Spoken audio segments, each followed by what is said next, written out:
Dito. Nandito yung kaibigan kong kasili. Pakakainin lang natin ng kanin. At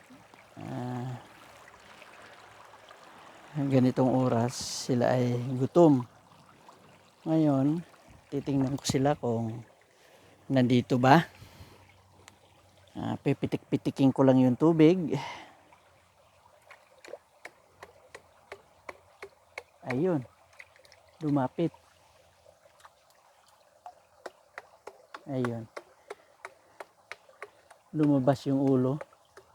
Ayun. Ayun, malaki siya.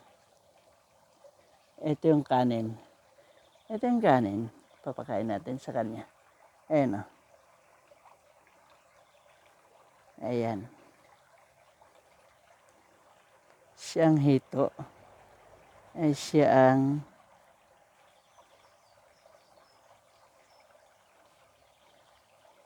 kasili kung tawagin. Ayan.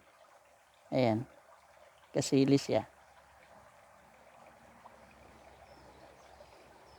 Ayan. Napakalaki. Ayaw kumain ng kanin. As usual. Nagtago siya ulit. Gusto niya ng karning manok.